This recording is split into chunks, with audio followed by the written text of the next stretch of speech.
Hello, Canucks fans, and welcome back to another episode of Canucks Conversation, brought to you by Bet365. We're coming to you from the Pacific Toyota Dealer Studios. Visit shoptoyota.ca or visit your local Pacific Toyota dealer today. My name's Dave Quadrelli. I am joined by Harman Dial. Gonna have some fun today. We're gonna focus on having some fun. Are we gonna have some fun today? Yes, we are gonna have some fun today, Harman. We have fun every day. You're gonna have to walk me off the ledge here. Buddy, I've been trying really hard to not feel like the sky is falling down, but man, it kind of feels that way. Buddy, you're upset about Nikita Tolopilo getting a shot. I've been clamoring for this for a long time. He's hurt. Nikita Tolopilo, franchise saver. No, he's back now. He's back now? He's gonna travel. Well, I don't know if he's gonna start in Abbotsford. I don't think he's fully healthy, but he's close. He's really close. You're gonna see some Nikita Tolopilo action. And wow! I'm so excited, Quads. That'll save the season. Ricky in the chat said, "Embrace the ledge, Harm." No, we're gonna talk about it. I should also mention our normal technical producer Jacob Lazar not here, but Jake Frazier stepping in, hitting switches for us, conducting things behind the scenes. We appreciate Jake taking the time. So what Harman's alluding to, folks, is that last night the Vancouver Canucks not only lost to the Winnipeg Jets, but they also lost Thatcher Demko. Now, what happened here? We have a video of it. I think we kind of put it together on Canucks Army. I think the broadcast actually pointed out, and we just kind of rehashed what the broadcast threw out there. But basically what it was a stretch save from Demko. You see that he's moving hard to his left, outstretched that left leg, and then he's kind of stretching it out a bit. The broadcast picked that up as well. He's stretching out that left leg, trying to get comfortable, doing a couple laps, all that sort of stuff, and couldn't get it back. So after the first period, he departs. Kevin Lankinen comes in. It is later revealed that a groin injury is what's ailing Thatcher Demko. According to Frank Saravelli, NHL insider, it is 2 to 3 weeks for Demko. We've heard different ideas about that, about how long it's going to be. But the point is, Thatcher Demko is going to be out for at least 2 to 3 weeks, I would say.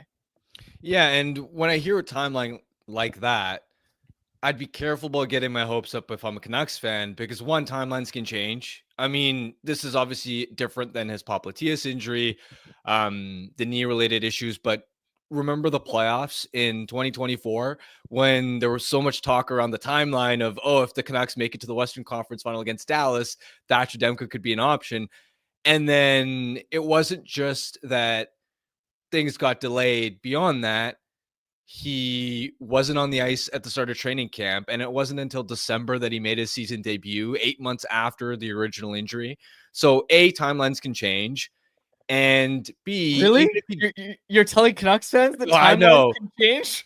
Well, and secondly, even if he does, let's say, return 2 to 3 weeks from now, what's to say he's not going to get hurt again? Wow, that's negative, Harm.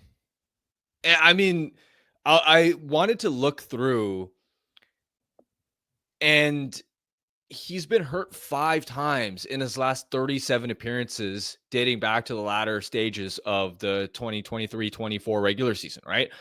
March 9th, 2024, he left the second period of a game against the Jets with a knee injury, and that was the initial, all right, he's out for more than a month. Then he returned for the last couple of games of the regular season. Game 1 of the first round series against Nashville, he suffered that popliteus injury, missed the rest of the postseason, 8 months total. But even when he came back last year, he got hurt multiple times. In just his 7th start back, he exited a game against a Kraken with back spasms on January 2nd, 2025. He missed about a week then. And then during the Canucks' last game before the Four Nations break against the Leafs, he exited in the first period and missed the next 6 weeks. And now, after taking the weekend off for quote-unquote preventative maintenance, and keep in mind, he hadn't started in over a week, he leaves after the first period against the Jets. He's averaging, over the last year and a half, about 1 injury every 8 starts or so. He hasn't been able to string 5 healthy weeks worth of NHL regular season hockey games together since that initial injury in March 2024. So I feel really bad for Thatcher Demko, and big picture, I just don't know. Like, forget staying healthy for a season. Can this guy stay healthy for 6 weeks? But fear not, everyone. The Canucks came in and saved the day last night to mention that this was a new injury, unrelated to the maintenance that he took. It had nothing to do with the maintenance that he had over the weekend, which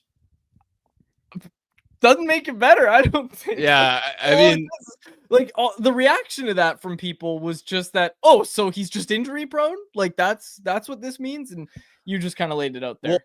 well, when you've suffered a number of injuries, there's always a concern around compensation injuries where other body parts are compensating for certain muscles or joints being sore.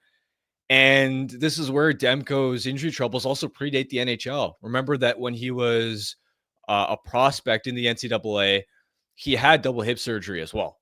So, if you go back and read some of the reporting around that surgery at the time, it was because he had zero internal rotation in his hips. So you feel for him, and I really worry that we're headed in a direction where Demko's career could mimic what happened to Corey Schneider, where he's ultra talented. We know that he's on talent, a top 5 to 10 goaltender in the NHL all day long. He's got the ability level to be at the Olympics for Team USA. But we saw with Corey Schneider, by his late 20s, early 30s, he was just done, and he was out of the league by 32, 33 years old. Nikita Tolopilo. I'm joking, of course. Jeff Paterson's going to join us soon, and he wrote something interesting today about the Canucks options with Demko. We haven't even talked really about the game. We're going to go over those options with Jeff, and I joke about Nikita Tolopilo. Like, it's going to be Yuri Patera that gets the starter too. He's been a good goalie down in Abbotsford this year. He's been really good for them. That's what we heard from Dave Hall, even though the numbers don't show it. Speaking of the Abbotsford Canucks, 7-0 loss for the Abbotsford Canucks last night. It is an 11 straight. That's 11 straight losses for Abbotsford. They're dressing an ECHL lineup.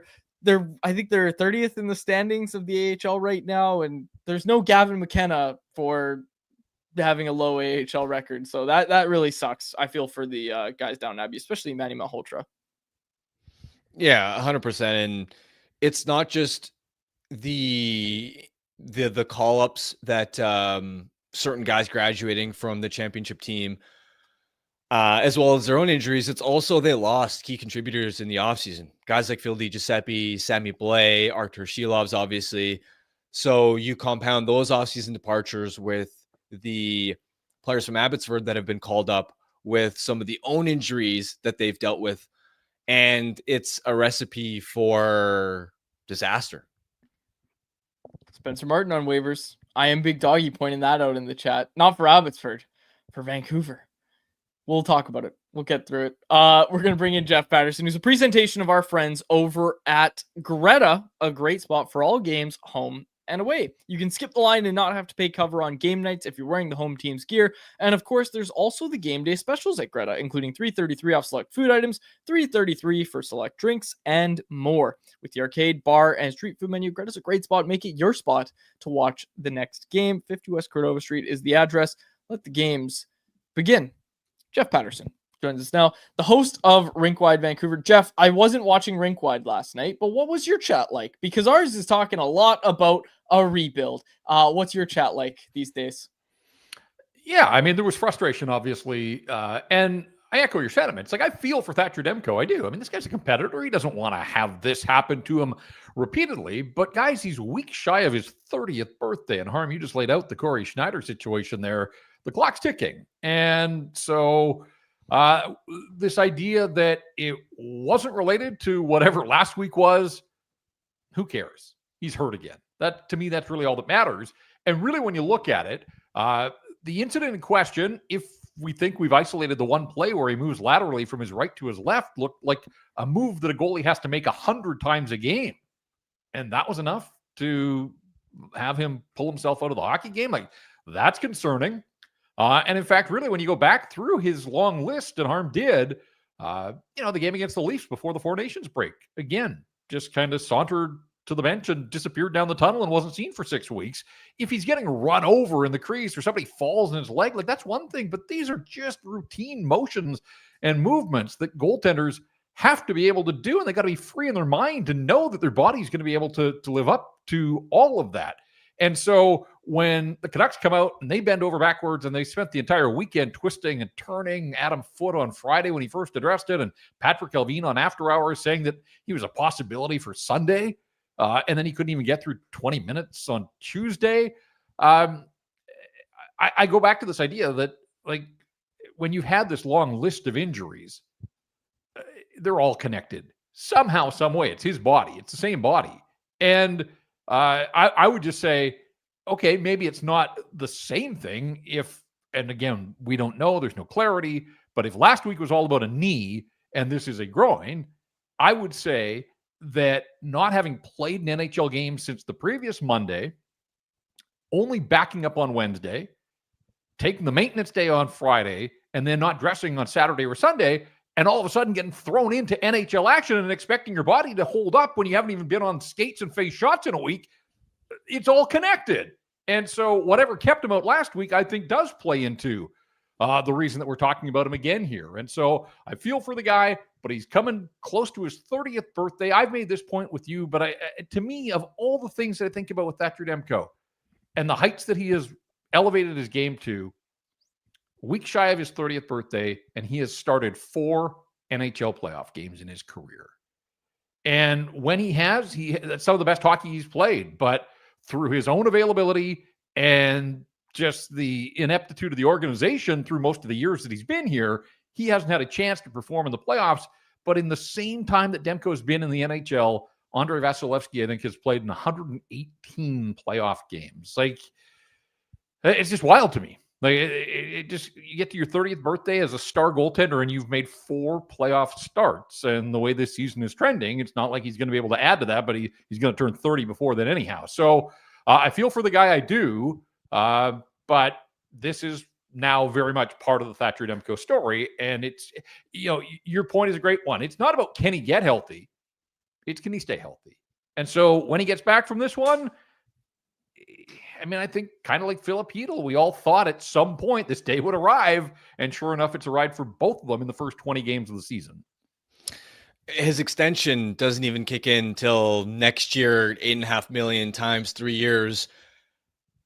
How surprised were you last summer when the Canucks went out? And it would have been one thing if they thought, all right, this is an opportunity to buy low and get a discount. And sure, you didn't have to commit 4 or 5 years of term to him, but you still gave him a whopping $8.5 million cap in a year where he played less than 25 games and was sub 900 save percentage. When you go back to that decision to extend him, how surprising was that to you at the time? Yeah, it was. And it's easy to say with the benefit of hindsight, but I think at the time I felt this like, why? Like, what in the world are we doing? The guy made 23 starts last year, and the season was interrupted by a bunch of injuries coming off a significant one the year before that. Like, why wouldn't you wait 20 games and see if he was able to stay healthy? And sure enough, before the 20th game, here we are talking about yet another injury. So I think whether it was in the moment or now with the benefit of hindsight, like, it doesn't look good on the Vancouver Canucks. And why did they do it? I would suggest that they knew full well that they had very little cooking last summer and wanted something to serve up to the fans on July the 1st. And so the minute that the clock struck 9 o'clock on July 1st, out comes the extension for Demko. Here's one for Connor Garland. Oh yeah, we're going to get Brock Besser under contract, bring him back and keep the gang together. It felt like a bit of a marketing ploy that they knew that they weren't going to do much in free agency, but they wanted their fans to have something to glom onto. And again, like, what was the rush in getting Connor Garland signed? I know they like the player, but they could have done that contract at any point this season. It also could have kept them some flexibility if this thing goes completely off the rails and they do have to strip it all down. So again, it felt like there was an element of marketing in the timing of that decision. And yes, it's only 3 years and it's not 6 or 7 years, but it's still significant dollars and even if they had waited into the season and Demko had stayed healthy and performed and his rate had gone up a little bit, so what? Then you've got a goalie that you feel better about trusting, and the cap's going up, and there's room for it, and all of that. But when I look back at the timing of this one, to me, it kind of stinks a little bit that it felt like there was a PR element of giving the fans something on July 1st when they weren't going to be out there shopping for free agents. Jeff, you wrote about it. The Canucks options with Demko sideline. You wrote about 5. I'm honing in on Nikita Tolopilo, as you might have heard at the top of the show. But in all seriousness, like, this doesn't seem like something they're going to trade for. Like, I don't think you go make a trade for a goaltender at this point. Like, what do you see them doing? Go over the options you listed, all that sort of stuff. Right. Well, the first one is just riding Kevin Lankinen, and they'll have to do some of that. But I go back to the Four Nations break last year, where out of the Four Nations break, he started 12 of 15 games. And at one point, it was 11 of 12 because the organization, Rick Tocchet particularly, just had zero faith in Artur Silovs at that point. By that stage of the season, his only wins were against the Blackhawks. He just didn't trust him, and his only other option was to go with Lankinen. Well, guess what?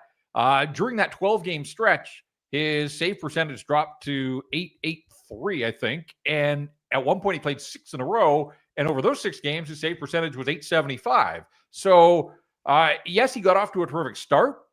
But the more they leaned on this guy who'd never had to take on that kind of workload at the NHL level, his play dropped off. And everybody's got limits. These guys aren't superheroes. They're just elite-level athletes.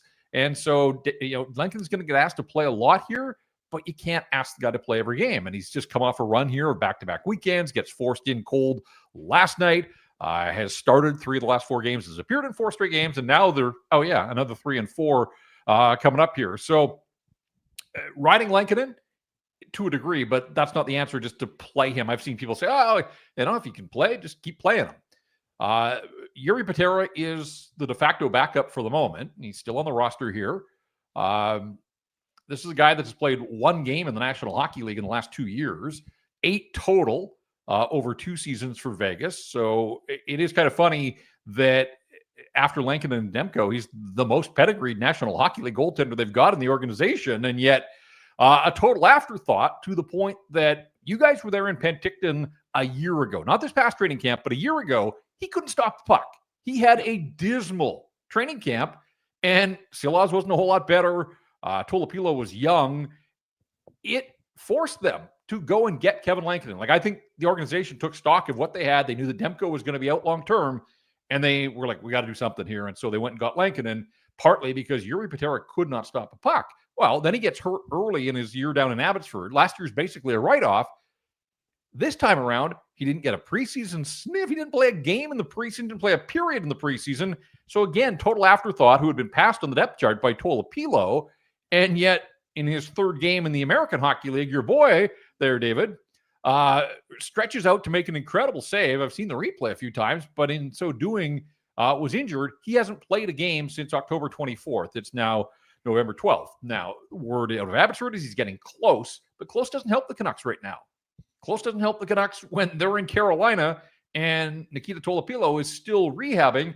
And so what are the options with Tolopilo?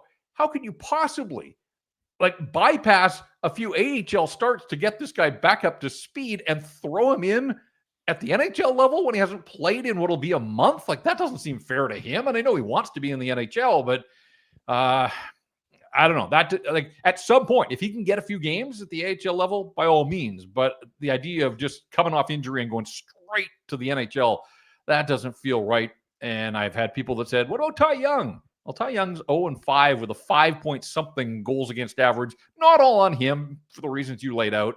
I said in the column, he probably doesn't even know half the names of the defensemen that he plays with on a nightly basis. There's just been so much churn there in Abbotsford. But I would say Ty Young is too young at this stage, and it kind of would remind me of what happened to Mikey DiPietro. It just would be setting up to throw a young guy to the wolves. So I don't like that. And I really don't like the trade option, giving up assets. Again, if we are to believe the reports that it's 2 to 3 weeks, like, why would you go get a stopgap and spend any sort of assets? So that can't even be in the cards for the Vancouver Canucks. I think at some point here, they're going to have to turn to Jiri Patera and hope for the best, and we'll see what that looks like.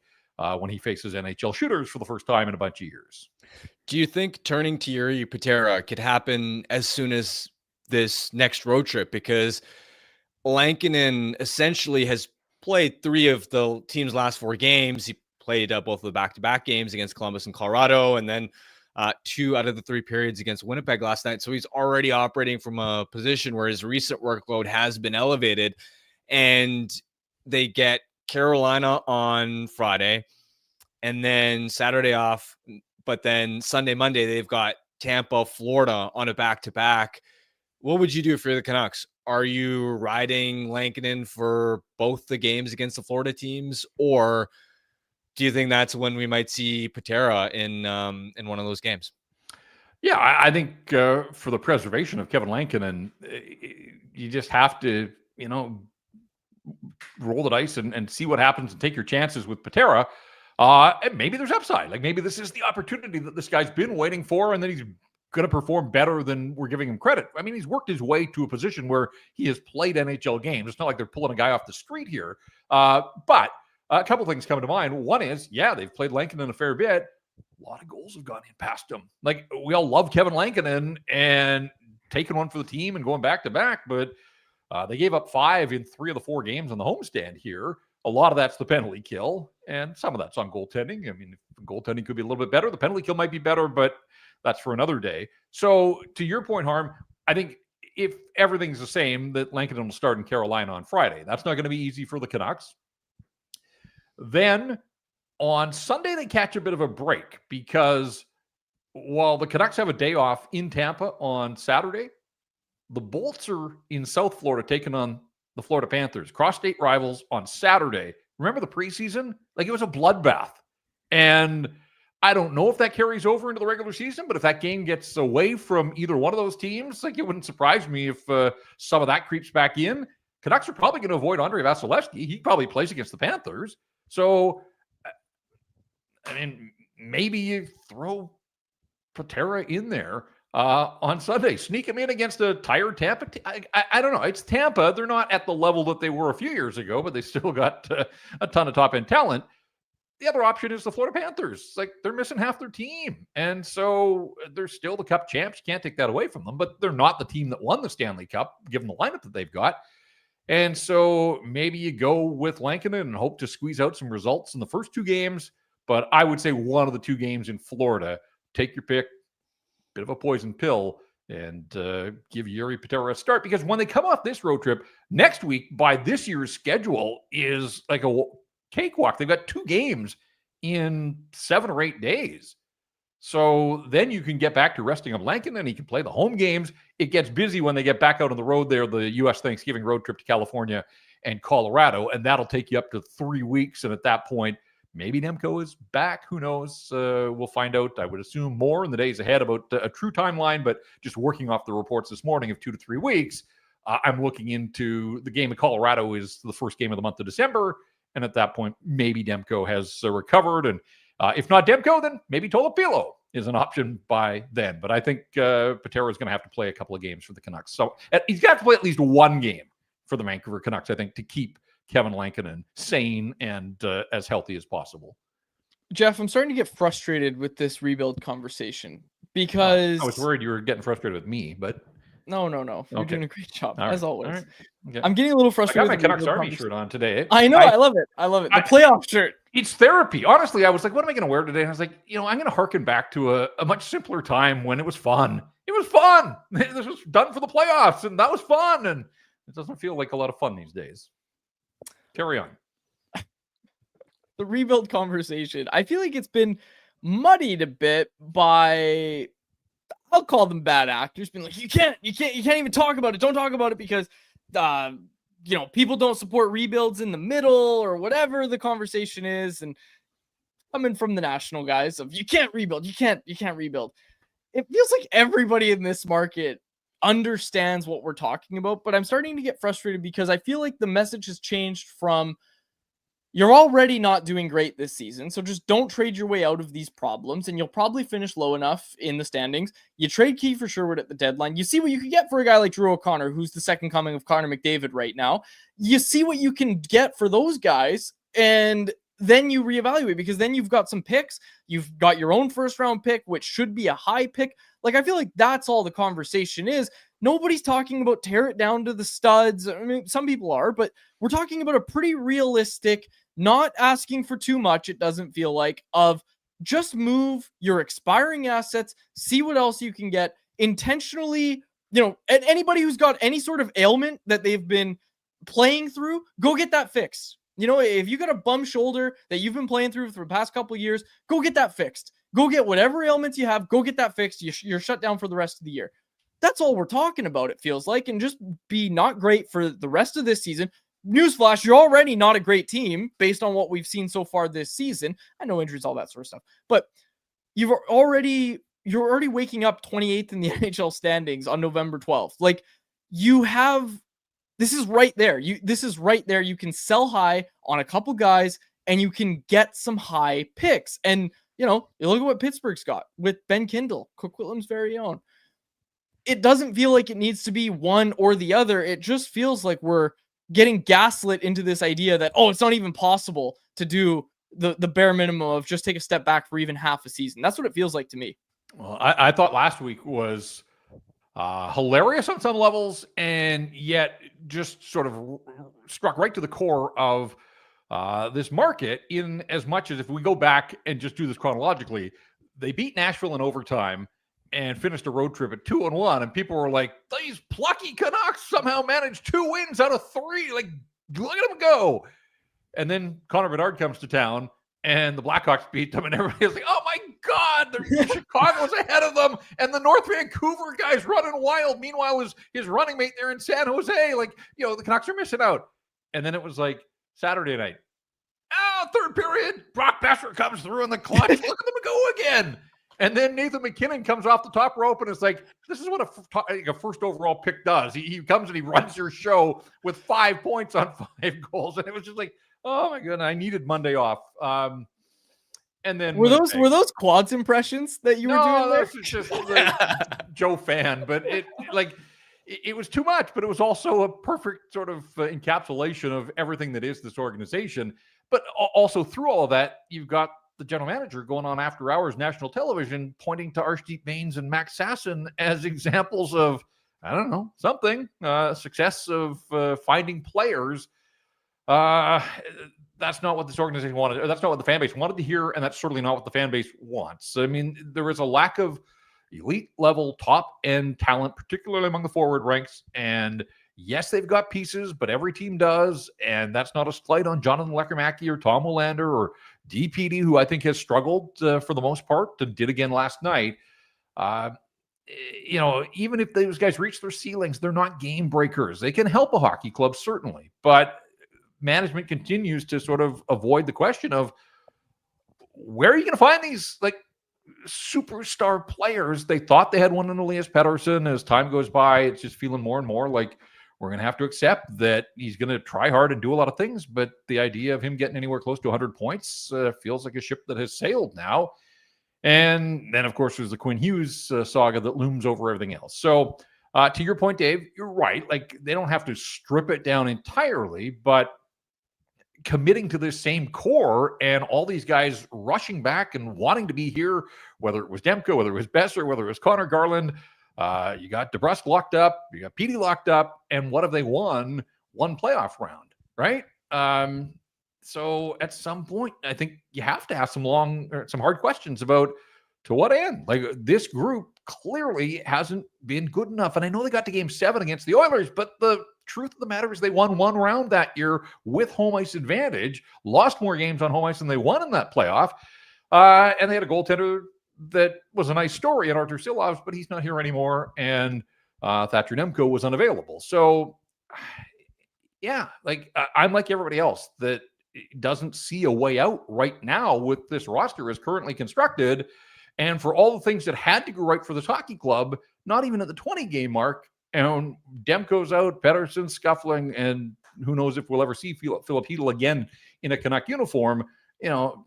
Check at the top of the list of things that had to go right for the Canucks and haven't. And so I get the frustration. I totally get the frustration. What they've been doing hasn't been working. And I think people are just saying, can the organization not acknowledge that the path that it's been on isn't yielding the results and really isn't showing much sign of yielding those results. And all of this is said, well, they've had the best defenseman and arguably the best player in franchise history, and they still continue to scuffle. And so here we are on the 12th of November, wondering, how do you get from here to there? It's not an easy question, but what's going on with this group right now doesn't feel like we're getting the answers that a lot of people want. Jeff, do you have a positive you'd take away that you'd like to throw out there? That's going to be what I get to, and anyone else, see if we have any positives we want to throw out there. I think there's some individual stories. I mean, Brock Besser with 8 goals, and the fact that he missed a couple of games and only played one shift in the other one, and it took until the middle of December to get his 8th goal last year. That's a good news story. He's paid to score goals, and he's doing it. And it's not like, he's getting set up on a nightly basis by centermen that are absolutely dialed in and feeling it these days. And the Kiefer Sherwood story is incredible. The one thing, just a little bit of levity here to wrap things up, because I think we can all use it, is, did you see that Elias Pettersson, the original, it's his birthday today, by the way, he got 2 assists. He was in on 2 of the 3 goals the Canucks scored. His first assist last night, he touches the puck in the offensive zone and tries to play it back to the point. It skips over sticks and goes all the way back behind Thatcher Demko at the time. Quinn Hughes goes back, scoops it up, a couple of strides, head-man pass to Jake DeBrusk, who scores. EP40 gets an assist from the previous time that he was in the offensive zone. Like, I can't remember an assist that was, like, to me, there should be some sort of over and back, like there is in basketball, and that everything resets when the puck crosses center and possession and all that. Anyways, so, we get on this guy for not getting points. Then he gets a point, but then we're on him because the point was not even really legit. But hey, he deserves it. Hey, he's earned that point. It was a birthday gift from the scorers, yes. But he's earned that point. It was kind of funny. It was lost in everything else that went on last night, but I just thought, even if it had been pick a player, doesn't matter, right? It just happened to be him, but yeah. I just thought it was a pretty funny assist to get at the National Hockey League level. Love it, Jeff. Congrats to you know what? This is solace for any Canucks fans that had any kind of prop bet on Patterson hitting points. Like, just nightmare scenario last night with Demko getting hurt, and it feels like there's so much negativity in the market. At least anyone that bet on Patterson to get a point in that game, their bet would have hit, and they would have had some silver lining out of that game. Well, and just quickly, there's no video evidence. Because quite a sequence, obviously, when Hughes up to DeBrusk and DeBrusk scores. So any video of the goal starts generally with Hughes with the nice pass. So I thought, okay, I'm going to go to NHL Game Center. The little dots? They've got the representation of the way goals and stuff.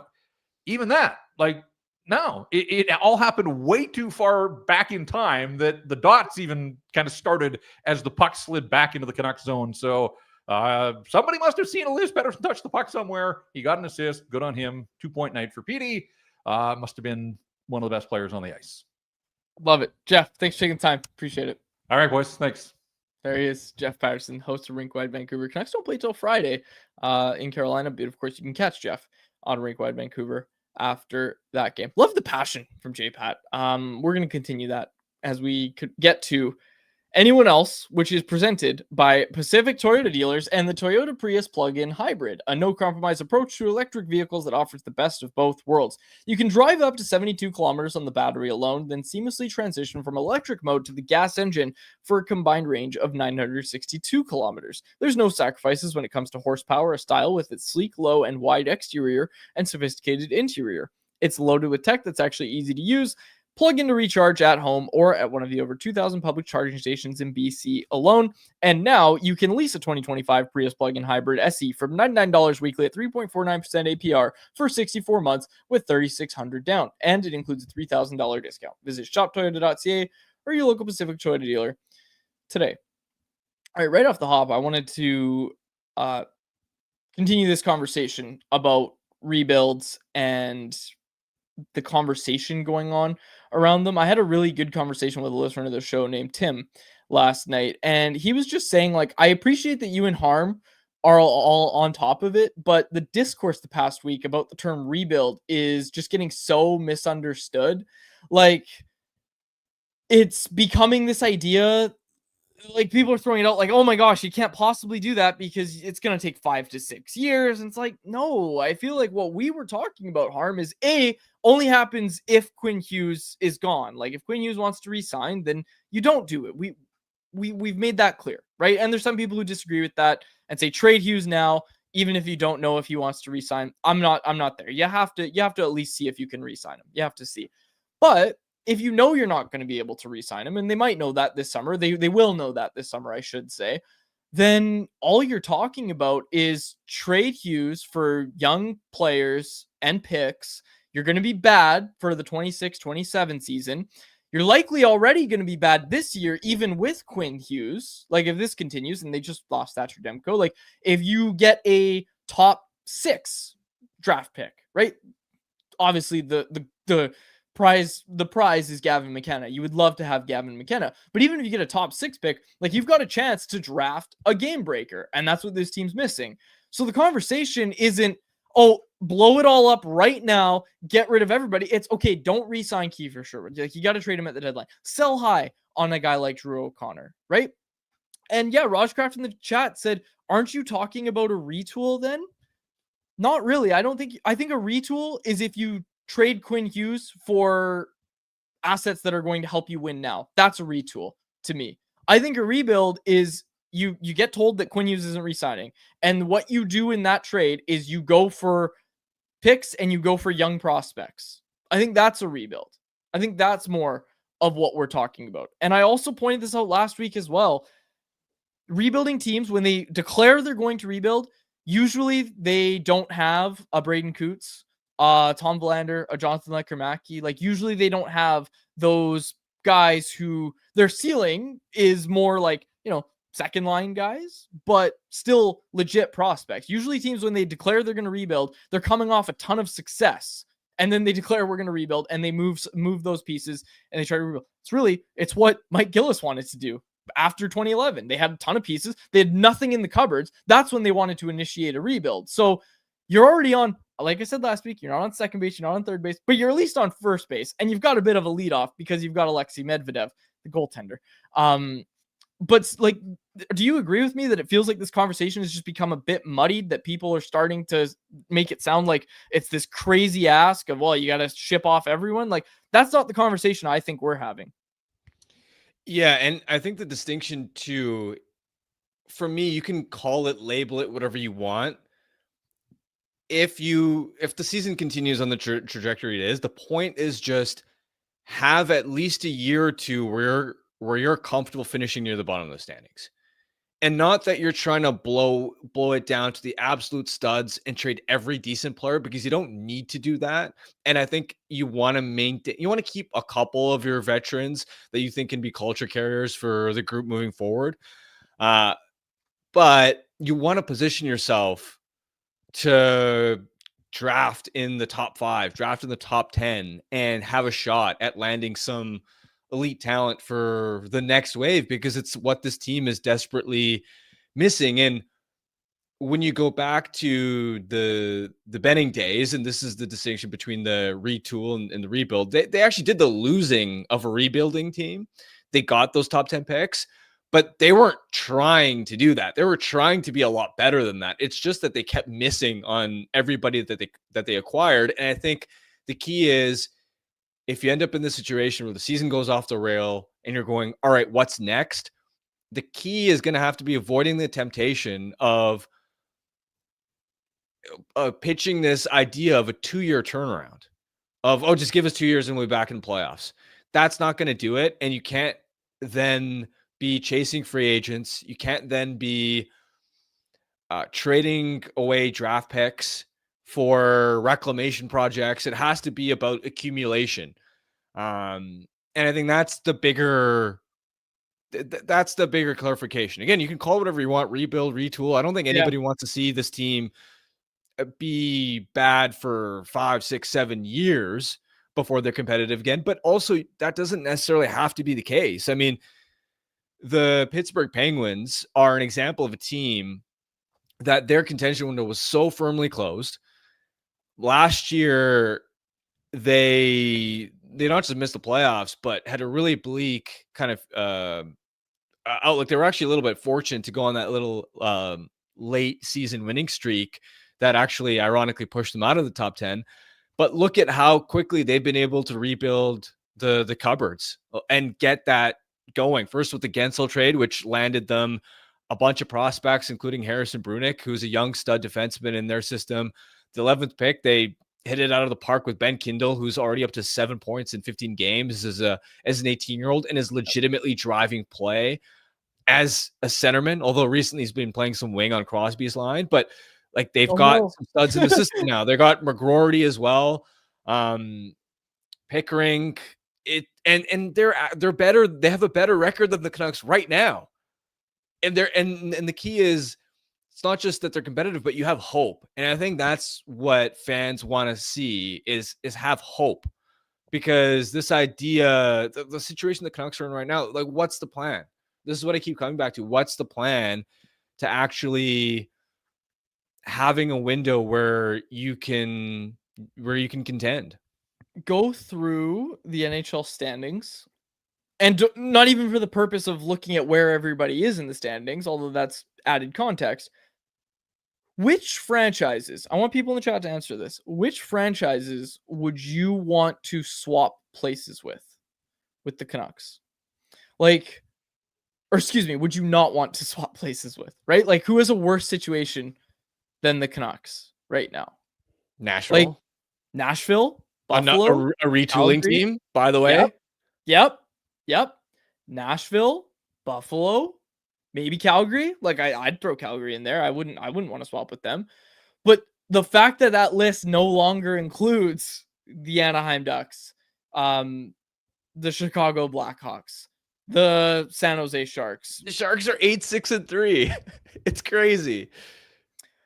The Seattle Kraken, like the fact we're having a conversation about would you rather be the Seattle Kraken than the Vancouver Canucks? The Rangers, I guess you could throw into that conversation too. For sure. Wouldn't want to swap with the Rangers. Yep. So what are we at? 6? Did we count 6? Some people in the chat are saying there's only 2. Some people in the chat are saying there's only 3. My point is being proven. It is not a good situation for the Canucks, and a way to improve that situation is to be bad for a year. Be bad for a year or two. Just take a step back. Just stop trying to go for it all the time. Just take a step back. We got a super chat from SkyTrain Canuck Alfred, which we should have got to earlier. I apologize to Alfred, regular attendee of the watch parties, not like Harman would know. 6.99 super chat. He said Canucks shouldn't have to sugarcoat Demko's injury. It's obvious he was injured when he took his so-called maintenance day. That's the thing, is what I was trying to say earlier is I'm not interested in getting into semantics. I'm not interested in getting into, the Canucks are liars. I don't think it's that. I think it's a lot more gray than people realize, but I also don't think it matters. I think what really matters, the black and white fact, is that Thatcher Demko's hurt again, and that's what we're going to focus on. But I appreciate the donation, Alfred. We appreciate the donation to the BC Mental Health Foundation. If you want to make sure your question or comment gets in the show, hit us with a super chat. Proceeds from our super chat go to the BC Mental Health Foundation, changing the face of mental health and addiction by supporting breakthroughs in care, public understanding, research, and knowledge exchange.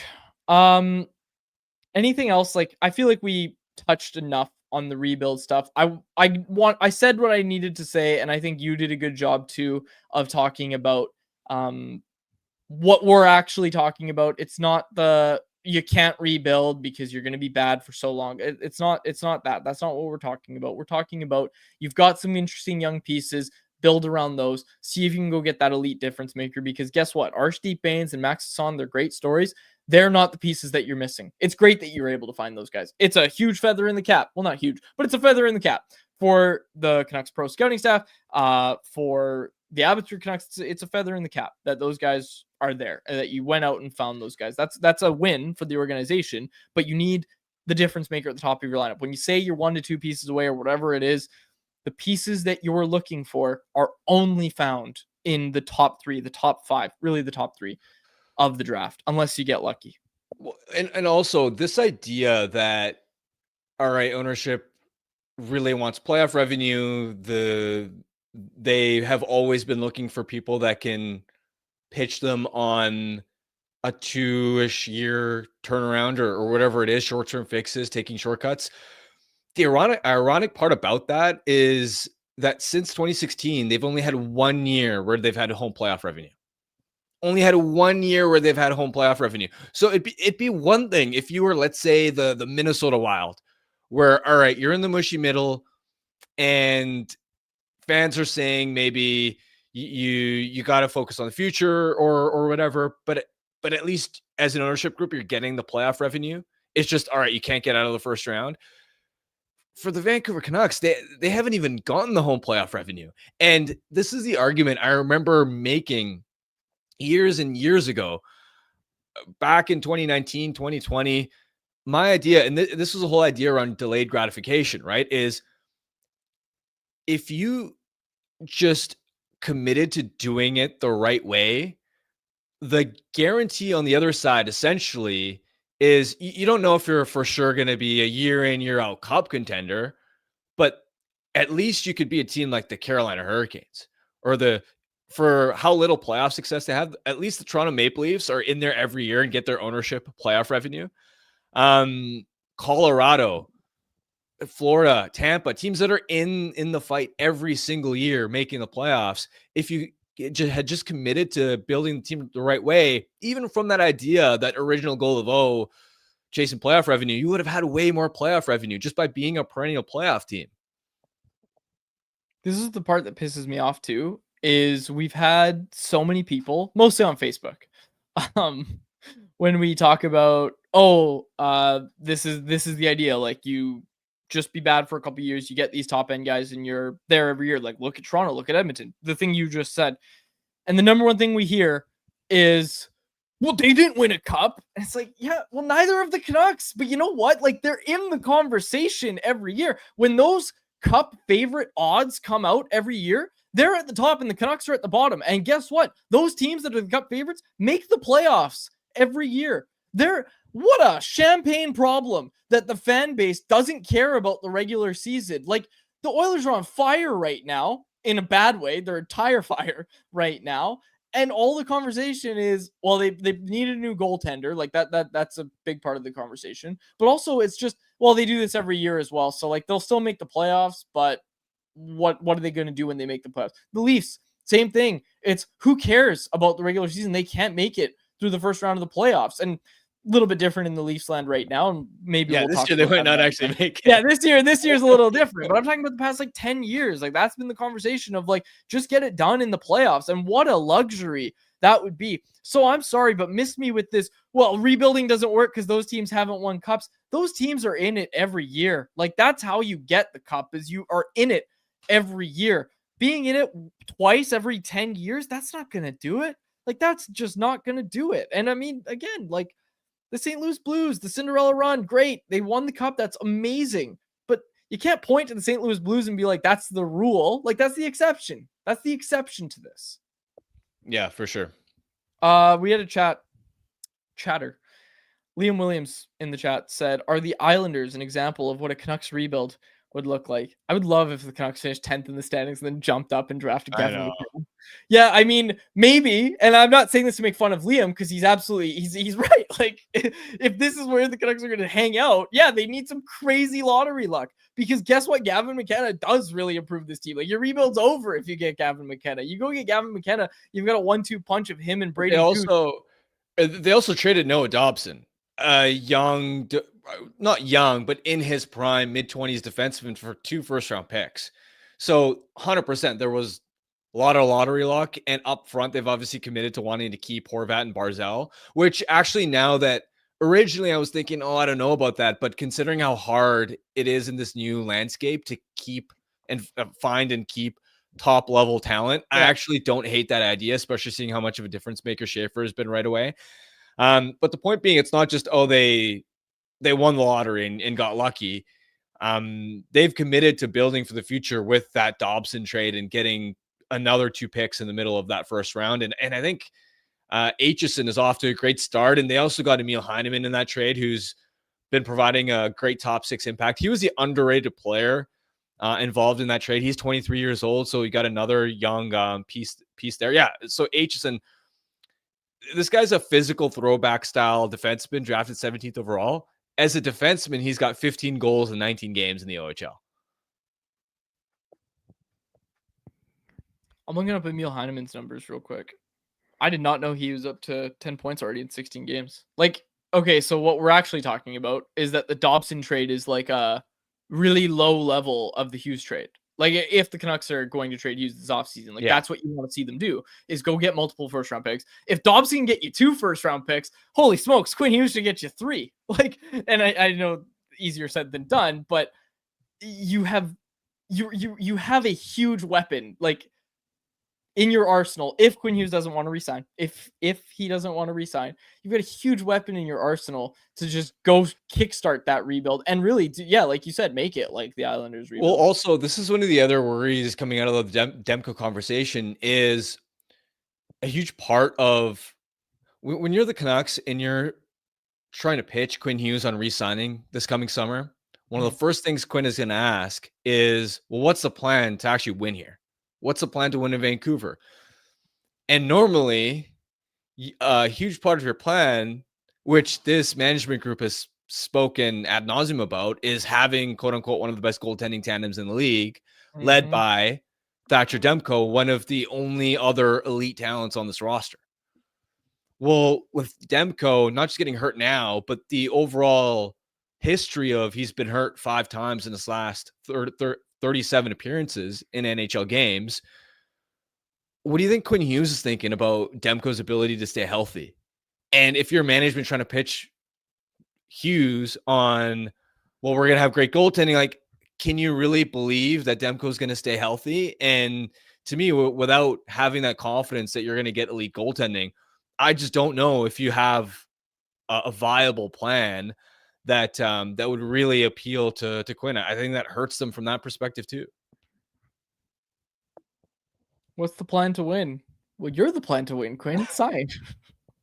All right. Anything else that you want to get to? Oh, I want to get to this real quick. The Tkachuk brothers podcast, launching it with Wave Sports and Entertainment, the same people behind the Kelsey brothers podcast. First episode comes out tomorrow. Interesting to see. I was wondering if Quinn and Jack would do a podcast. I always thought that'd be really, really funny to see. But yeah, the Tkachuk brothers, they're trying very hard. Like, you see Matt Tkachuk on the NBA panel, on Pat McAfee, which is actually where he announced this podcast. Like, they're trying to grow the game, and I think they're doing a good job of it. So interesting to see this podcast. We'll see how it goes.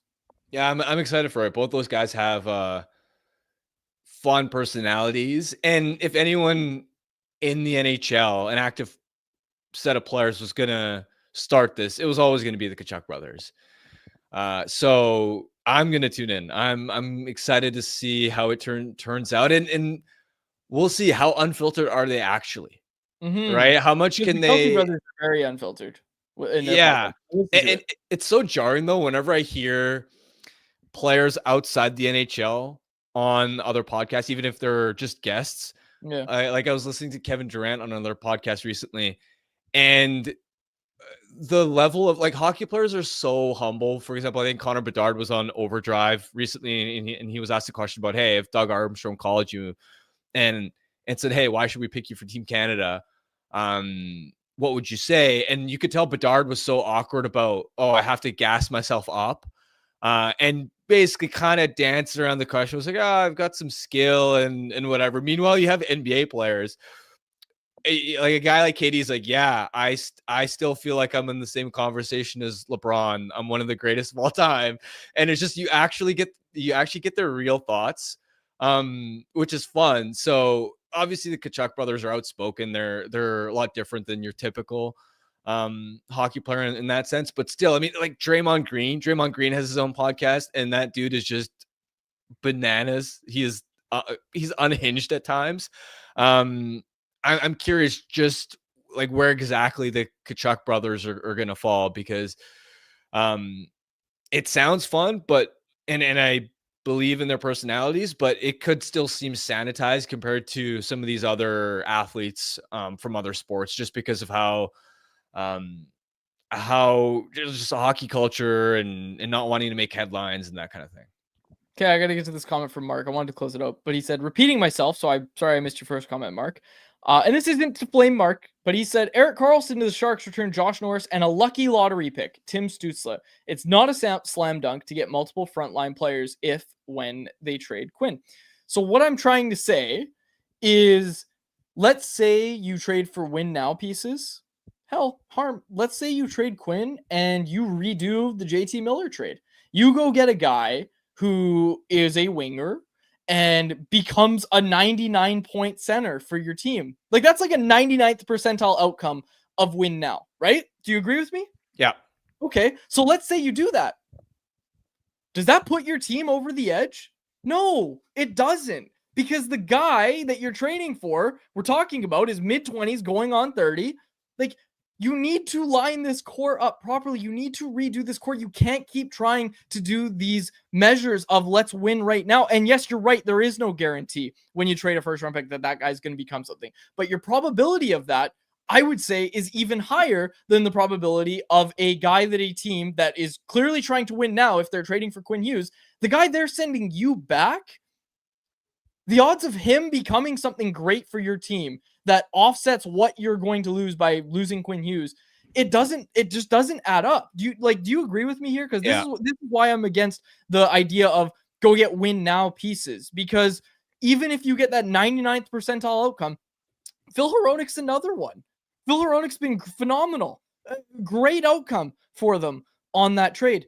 And it's still not enough. You can't keep robbing Peter to pay Paul. So if you trade Quinn Hughes and you say, look, we've got a great center. We've got a great guy who we think is going to be a number one center. First of all, I don't think that's going to exist on any Quinn Hughes trade market, because the team trading for him, like I said, is going to be trying to win now. They're not going to give you their number one center for him. So to get a true top flight center, I don't think you're getting that in a Quinn Hughes trade. What you might get is a decent second line guy, but that's not what you need. And this is what we're talking about, is that these difference makers, and JT Miller became a difference maker, right? Philip Hronik, I would argue, is a difference maker, right? That is 99th percentile outcome of your trades. It's still not enough. So I think you got to load up on the young players. You got to load up on the draft picks, and you got to go for it. Again, if Quinn doesn't want to re-sign, I have to say that every time because people join late and they don't hear. Only thing we're talking about when it comes to a rebuild is if Quinn doesn't want to re-sign. That's when you're talking about a Quinn Hughes trade. The Erik Karlsson trade, the first round pick turned into Tim Stützle. Yeah, but it was lucky, is what he's saying. It was lucky. Sure, but I mean, some luck element that the Sharks finished that poorly. But at the end of the day, trading Erik Karlsson still netted you Tim Stützle and Josh Norris, who Josh Norris they flipped for Dylan Cousins. Yep, great deal for the Ottawa Senators. Yep. Yeah. So, anyways, yeah. All right. I think we can close it out there. Let's get to our Bet365 bet of the day. Brought to you by, you guessed it, Bet365. Oh baby. Oh man. All right. I'm taking them. No, I'm not. Yeah. No, I'm not. All right. The Tampa Bay Lightnings are slight favorites at home against the New York Rangers, and I'm taking Tampa Bay money line at minus 130 odds. I think the Rangers are going to lose some more games this year. Taking that Tampa Bay money line at home, minus 130 odds. That was our bet of the day, brought to you by Bet365. Whatever your bet is, it's never ordinary at Bet365. Download the app and get on the game. Use the code NATION at Bet365. Must be 19 plus to play. If you choose to play, please play responsibly. We had some more comments. I apologize. I am Big Doggy. Got a good question in, but we're out of time. We're gonna get to. We'll try to get to it tomorrow. He's here every day. Remind us about that question tomorrow. It's a good one. But we'll get to it tomorrow. So we will close it out there. Family Feud. Jacob Lazar is not here, so he can't tell us how far we're on the survey. So I don't know if the survey is done. I don't know if Jake Fraser, our backup producer, Jake, I don't know if you know if the survey is done, but check the survey link, folks. Check the survey link. And if it's done, it's done. If it's not, we need more questions. I think that's a good way to put it, right, Jake? Yeah, I'm not entirely sure if it's done either. Beautiful. Jake, you did a great job today. We appreciate you helping us out, taking the time today. So folks, fill out that Family Feud survey. We'll be playing tomorrow. We'll close it out there though. For my co-host Harman Dylan, our technical producer Jacob Lazar, Jacob Fraser. My name's Dave Bergelli. Thanks so much for the episode of Canucks Conversation. Canucks Conversation is live Monday through Friday, every weekday at 2 p.m. over on the Canucks Army YouTube channel. Make sure you like, subscribe, and interact in the YouTube live chat every day with us, folks.